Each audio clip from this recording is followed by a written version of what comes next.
Sejumlah tokoh mendeklarasikan Majelis Penderitaan Rakyat yang disingkat MPR. Deklarasi yang dilaksanakan di kawasan Keramat Jati, Jakarta Timur ini muncul karena menganggap banyak aturan pemerintah yang kerap berubah-ubah dan tidak berpihak kepada rakyat.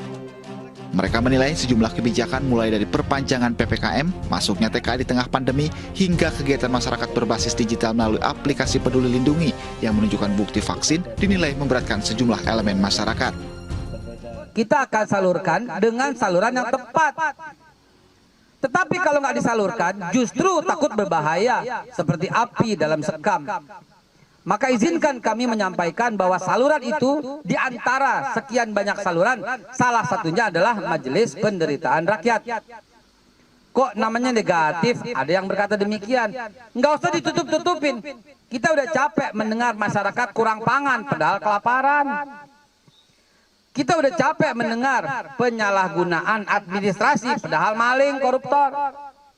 Karena itu, bicaralah apa adanya bahwa betul rakyat tengah menderita dan MPR berharap salah satu dari sekian banyak untuk penyaluran seperti itu. Majelis Penderitaan Rakyat meminta pemerintah tidak hanya memikirkan golongan tertentu dalam mengambil kebijakan, namun harus terjun ke bawah untuk melihat kondisi rakyatnya. Wakil rakyat, kalau saya berharap wakil rakyat mendengar rintihan suara kami rakyat. Dengarkan kami. Kalian itu sebagai pengawas pemerintah dalam menjalankan kebijakan-kebijakan. Apabila ada kebijakan-kebijakan yang membuat rakyat menderita, itu gunanya kalian duduk di sana. Ingat janji-janji kalian saat kampanye. Selain sebagai tempat penyaluran aspirasi, Majelis Penderitaan Rakyat ini diharapkan dapat mempersatukan seluruh bangsa tanpa memandang suku dan agama. Menjadi negara yang adil dan makmur, mandiri, sesuai dengan cita-cita para... Dari Jakarta, Armalina Andri Setiawan, iNews melaporkan. Merdeka! Lantas apa yang membuat sejumlah tokoh mendeklarasikan Majelis Penderitaan Rakyat atau MPR? Untuk membahasnya lebih dalam, bergabung bersama kami Ketua Majelis Penderitaan Rakyat MPR, Haikal Hasan, dan tenaga ahli utama kantor staf kepresidenan, Ali Muhtar Ngabalin. Assalamualaikum warahmatullahi wabarakatuh. Selamat sore, Pak Haikal, Bang Ali. Selamat sore, warahmatullahi wabarakatuh.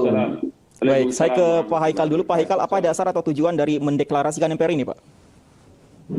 Ya, jadi banyak sekali. Sebelumnya saya ucapkan terima kasih yang sebesar-besarnya kepada iNews yang mengangkat berita ini menjadi menasional. Kami sebelumnya melihat survei-survei.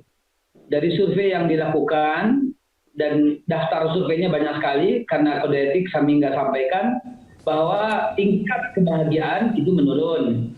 Tingkat kemiskinan itu meningkat. Jumlah orang miskin meningkat, dan akhirnya kami juga bertanya kepada rakyat. Survei-survei itu menunjukkan bahwa memang ada saluran yang tersumbat. Penyampaian aspirasi menjadi takut.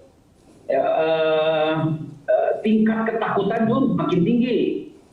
Dan kemudian akhirnya salah satu dari kami ini yang khususnya pencetus dan deklarator, ya, Habib Ali Ridho Assegaf yang dikenal dengan Bawe Aldo, itu mengusulkan untuk mendirikan Majelis Penderitaan Rakyat. Kita ini, ya, sebagai salah satu saluran, dan tidak ada dasar agama, suku, kelompok, golongan, enggak ada. Semuanya menjadi menyatukan semua yang beda di sini. Dan kemudian survei-survei itu semakin hari semakin melebar. Ada yang menderita, yang kemarin baru saja masih terjadi, ya, bayi yang tidak bisa ditebus oleh ibunya yang masih ditahan, ibunya ditahan di rumah sakit masih. Kemudian di masa pandemi ini masih banyak pula orang yang susah. Dan ini biarlah ini bukan menjadi musuh pemerintah. Saya sampaikan ini sebelumnya kepada Bang Ali, ya, ini menjadi mitra saja yang bisa menjadi saluran gitu loh, bukan jadi musuh daripada pemerintah, musuh daripada negara. Tidak.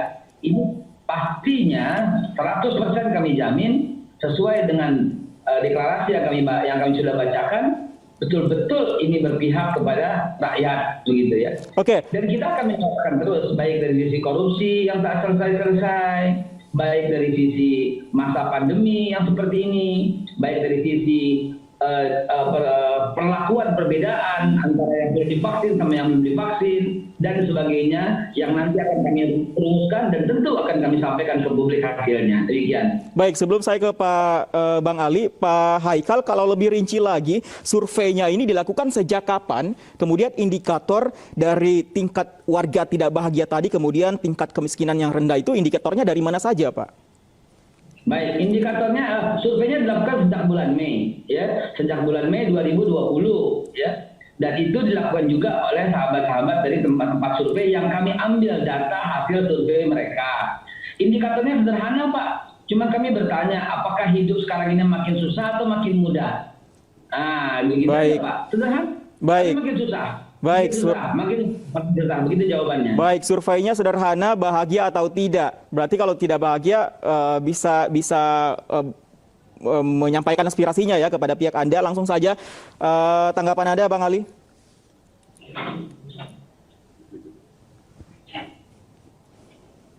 Bang Ali, silakan tanggapan Anda.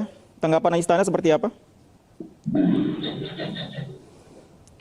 Oke, sayang sekali kita masih mengalami kendala komunikasi dengan Bang Ali. Pak Haikal, ketika setelah ada warga yang menyatakan bahwa dia tidak bahagia dengan kondisi saat ini, kemudian apa yang dilakukan oleh MPR ini? Baik, deklarasi baru saja dilakukan hari ini, ya, dan hari ini juga ada yang melapor.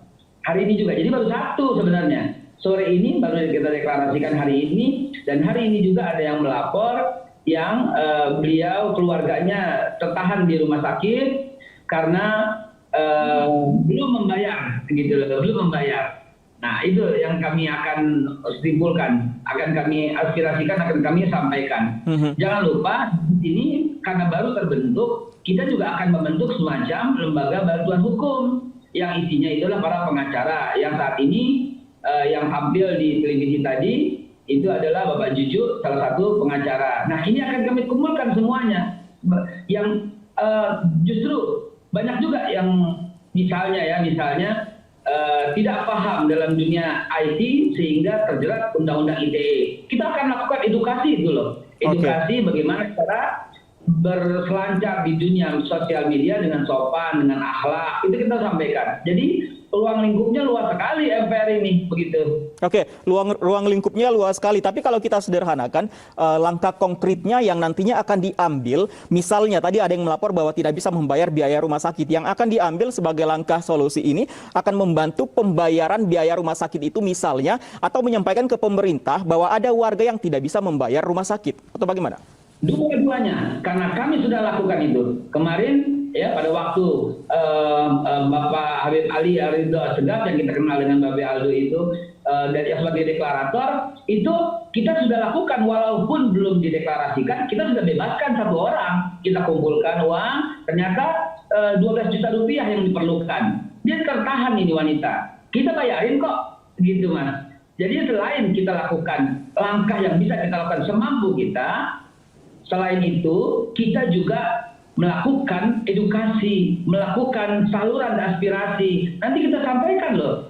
Sebentar lagi kita akan sampaikan bahwa undang-undang yang dilakukan atau peraturan daerah yang dilakukan sehubungan dengan penerapan siapa yang sudah divaksin sama belum ini juga membuat sebagian orang menderita loh. Dan nanti akan kami sampaikan dengan detailnya. Kalau langsung membayarkan tadi, biayanya dari mana Pak Haikal? Dananya dari mana? Kami patungan. Kami patungan dari kantong sendiri, Mas.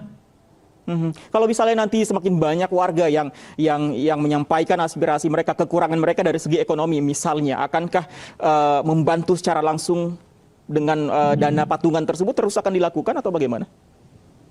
Kita akan terus menggalang dana patungan. Tentu kita akan laporkan, kita akan minta izin dengan segala peraturan yang ada. Untuk diketahui singkat saja, di tempat di mana dideklarasikan Majelis Penderitaan Rakyat ini juga selama ini sebagai tempat pembagian sembako, tempat swab gratis, tempat vaksinasi untuk rakyat gitu loh. Jadi posisikan kita ini sebagai mitra dari pemerintah, bukan musuh gitu loh. Kita membantu kok gitu. Kalau ada saluran-saluran yang macet kita sampaikan, dan salah satunya itu adalah hormat kami kepada iNews yang memberikan wadah ini begitu. Kami sampaikan nanti semuanya dengan detail, lengkap dan transparan. Oke, saya coba ke Bang Ali. Bang Ali bisa mendengar suara saya, Bang Ali? Oke, kita masih terus menghubungi Bang Ali Muhtar Ngabalin sebagai perwakilan dari pihak Istana. Tapi berbicara mengenai Istana, Pak Haikal, apakah sebelum deklarasi ini ada koordinasi atau konfirmasi kepada pihak Istana bahwa